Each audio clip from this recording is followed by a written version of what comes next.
Ratu cantik ini tidak memiliki kesalahan, tapi akan dipenggal.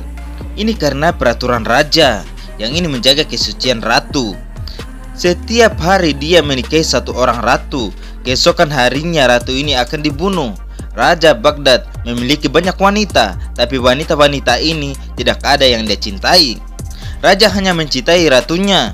Setiap hari raja mengungkapkan rasa cintanya. Pemerintahan yang hancur ini membuat Perdana Menterinya menjadi cemas. Demi masa depan negara, dia mengorbankan dirinya sendiri dengan berselingkuh dengan ratu. Mengetahui itu, raja sangat marah. Perdana Menteri memberikan penjelasan. Saya mengorbankan diri, membuktikan kepada raja tidak ada cinta yang abadi, dan lebih baik raja konsen kepada urusan negara. Kemudian, untuk membuat mereka tetap setia, raja cukup mengganti satu wanita setiap hari. Mendengar itu, raja pun menganggukkan kepala dan setuju dengan saran Perdana Menteri. Raja pun berencana menikahi putri Perdana Menteri. Ternyata badut itu adalah Perdana Menteri sendiri. Saat dia sedang khawatir, tiba-tiba saja di jalan dia melihat ada perdagangan budak. Dia pun melihat budak itu dengan teliti. Raja pasti akan menyukai wanita ini. Perdana Menteri membeli wanita itu dengan harga tinggi dan menjadikan wanita itu putri angkatnya, menggantikan putri kandungnya menjadi seorang ratu. Zada melompat sepanjang malam, tapi tidak ada yang terjadi antara dia dan raja. Dia bukanlah wanita sembarangan. Keesokan harinya sesuai rencana, pengawal ingin memenggal kepala Zada. Zada baru menyadari dia dijebak oleh Perdana Menteri. Dia mengancam Perdana Menteri, cepat lepaskan saya, kalau tidak masalah identitas saya akan saya bocorkan. Akhirnya Perdana Menteri mengembalikan Zada pada pedagangan itu. Zada mengambil satu buah cincin. Aladin yang sedang duduk di jalan berniat membelinya. Demi menghindari kejaran pengawal, Zada mengikuti Aladin pulang ke rumah. Siapa sangka Aladin yang duduk di atas tumpukan sampah tidak pernah makan. Dengan pikiran dia akan kenyang, Zada mencari makanan di tempat sampah. Dia menemukan sesuatu yang dapat dijual. Dia melihat sebuah teko ajaib, kemudian menggosokkan agar bersih dan menukarkannya dengan uang. Tiba-tiba teko itu mengeluarkan api. Seseorang yang memakai jas turun dari atas langit. Dia berkata mulai sekarang Zada adalah majikannya. Dia adalah jin. Dia dapat mengabulkan semua keinginan Zada. Zada langsung meminta apa yang dia inginkan. Saya ingin makan kaviar abalon. Jin pun berkata kepadanya, kekuatanku ada batasannya, hanya dapat mengabulkan apa yang ada di dalam teko.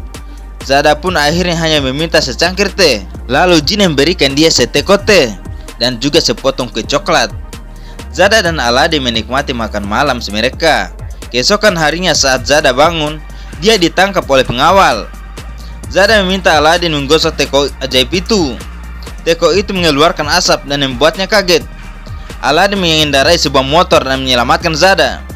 Mereka pun terdampar di gurun pasir. Aladin memutuskan untuk tinggal di gurun. Dia ingin menjadi seorang filosof.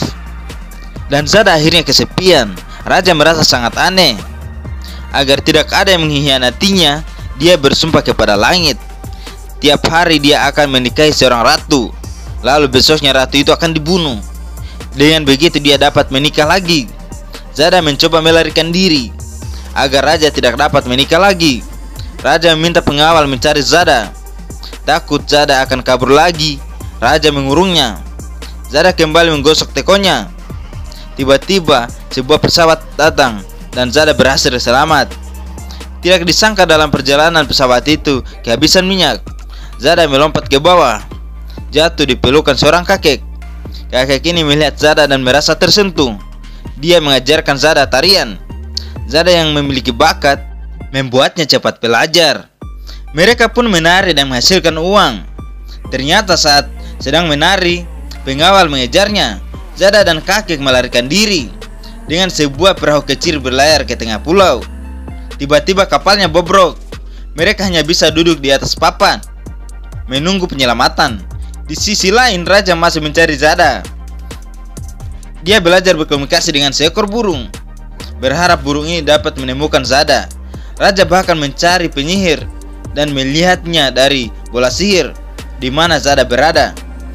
Zada mengajak kakek masuk ke dalam teko ajaib, lalu pergi ke abad ke-20 di mana jin berada dan melihat acara TV. Jin mengembalikan mereka. Perjalanan pulang mereka mengalami badai kencang. Kakek terjatuh ke dalam air dan mati. Zada bertahan di tengah badai selama 1 malam. Keesokan harinya dia bertemu dengan kapal yang lewat. Dan dengan pengalamannya, dia mencari pemandu kapal. Berpakaian seperti seorang kapten kapal. Tubuhnya berubah seperti pria kuat. Awak kapal menuruti perintahnya. Setelah kapal sampai di tepian, Zada yang kelaparan mencuri buah di sebuah istana. Tidak disangka pemilik istana itu adalah raja. Raja telah menunggunya selama 1 tahun. Menunggunya kembali.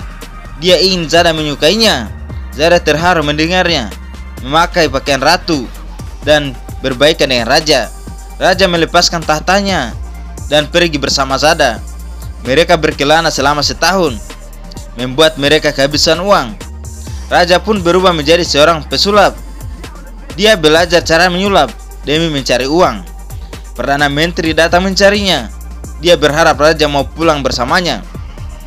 Sekarang raja hanya ingin hidup bersama Zada dan tidak ingin pulang menjadi raja. Perdana Menteri mencuri teko ajaib. Dia memberitahukan ke semua orang Zada seorang penyihir dan Zada telah menipu raja. Semua orang pun mempercayainya. Karena itu Zada pun ditangkap, lalu diklaim kembali ke istana. Perdana Menteri berubah menjadi jahat. Dia meminta kepada jin untuk menghilangkan raja agar dia dapat menguasai dunia. Teko ajaib jatuh ke dalam laut. Perdana Menteri kembali ke istana. Dia mengumumkan bahwa raja sudah mati. Dia akan menggantikan posisi raja. Di sisi lain, ikan di laut menelan teko ajaib itu. Kemudian seseorang menangkap ikan itu. Setelah ikan itu dipotong perutnya, teko ajaib itu dibuang. Kemudian seekor burung membawanya ke sarang. Burung itu menyalakan teko. Lalu jin bergegas mencari Zada. Melihat Zada dalam bahaya, jin memindahkan tentara penyelamat. Keesokan harinya saat Zada akan dipenggal, Zada dengan tenang bersandar di atas papan kayu.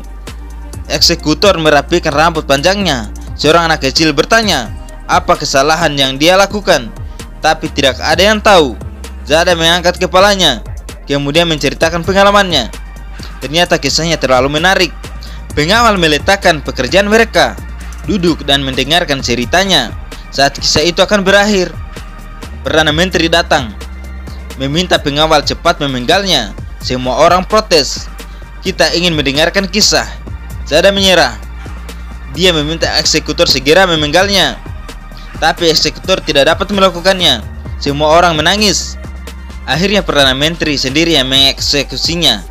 Saat bersamaan raja dan jin duduk di atas karpet ajaibnya, dia muncul di hadapan semua orang, mengungkapkan kejahatan Perdana Menteri dan menyelamatkan Zada. Akhirnya jin berubah menjadi Perdana Menteri. Semenjak itu raja dan Zada hidup bahagia selamanya.